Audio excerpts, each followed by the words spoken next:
He's running for Congress in Maryland, but I met him when he was still working as a Secret Service agent and protecting this president, and he is full of honor.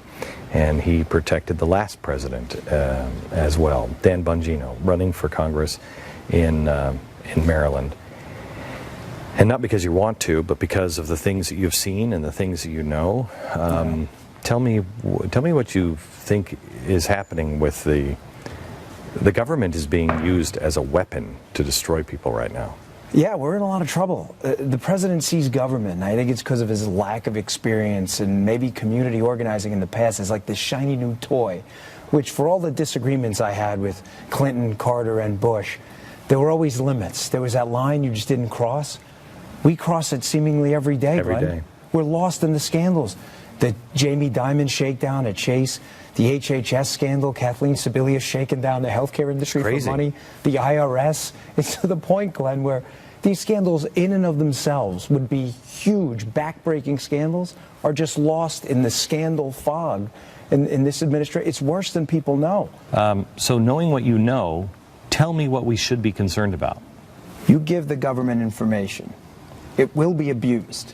It is not a matter of if it'll be abused. Keep in mind, it's only a matter of when. And keep in mind, as you well know, libertarian streak is strong here. When the line between the personal self and the public self, which you choose when you hit your garage door open in the morning, you act differently in public than everybody does.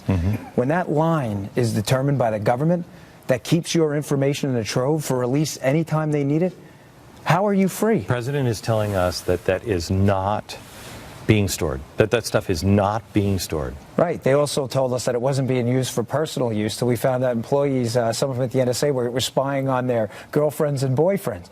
Make the case, Dan, because this is what people will say. I have nothing to hide. We all have something to hide, Glenn. I know you're a believer. I'm a Christian. Jesus Christ, as far as I know, was the only perfect human being to ever plant his feet on this earth. We are all doing something wrong. The catch is not if we're doing something wrong. Is it, are your private wrongs impacting on my civil liberties? If not, the government has no business in your life. We're all doing, it's a red herring. If you're not doing something wrong, the question is only when your private wrongs that had no effect on anyone else become exposed for the government's benefit. First of all, you can't keep up with the regulation. The healthcare regulation, we quoted something on the air literally today on page 35,560. Yeah. How do you keep up with that? Everybody's breaking the law someplace. Right. You know, the regulations are incredible now. But if you have all of that information, you know, as a Secret Service agent, you know you couldn't just take one piece of information and say, get him. You had to look at everything, and you could assemble things, could you not? Yeah. Could you not assemble things? Yeah, that's what we do.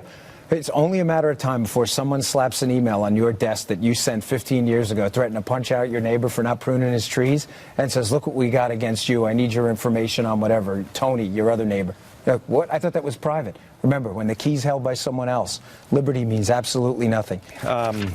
You are not an establishment GOP guy. No, not at all. How is your race going to shape up? It's great. I know when people come after me on both sides, I know I'm doing the right thing. You know exactly Principles have to mean something. Yeah. So.